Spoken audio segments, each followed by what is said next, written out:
Hello, I'm Father Joe Gambala, pastor of St. Malachy Catholic Church in Sterling Heights, Archdiocese of Detroit. Today is December the 12th, the feast day of Our Lady of Guadalupe. And the story of Our Lady of Guadalupe is quite famous. It involves Mexico, shortly after the Spanish have conquered the Aztecs. And about 80 to 90% of the Indian population has died of diseases like the mumps and measles and diphtheria and all the stuff that the Spanish, well, they didn't know that they brought it, and the Indians had no immunity to it, and it was devastating. Well, one of the Indians that survived was a young man named Juan Diego, and Juan Diego grew vegetables for a living. And Juan Diego was taking his vegetables into Mexico City, back then was just a very tiny little place.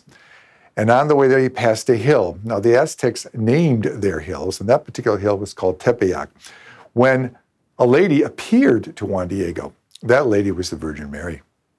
And the Virgin Mary told Juan Diego, the people are hurting, the people are suffering, the people need hope, the people need faith, the people need salvation.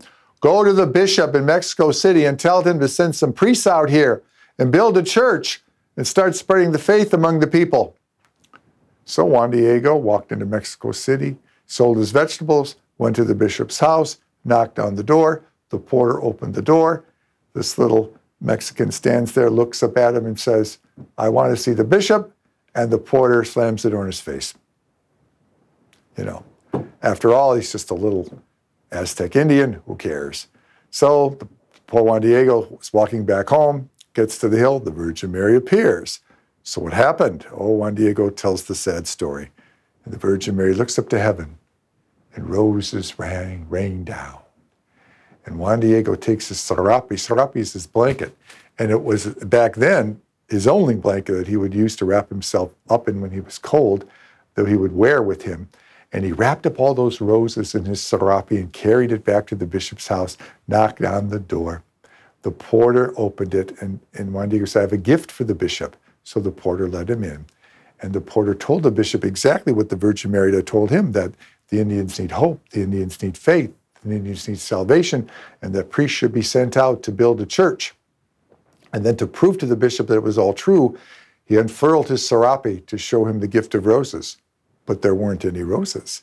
Instead, the image of Our Lady of Guadalupe emblazoned upon the serape. And if you go to Mexico City today to the Basilica of Our Lady of Guadalupe, you will find that very same serape enshrined in that basilica. And the bishop responded by sending missionaries and building the first church on the hill of Tepeyac.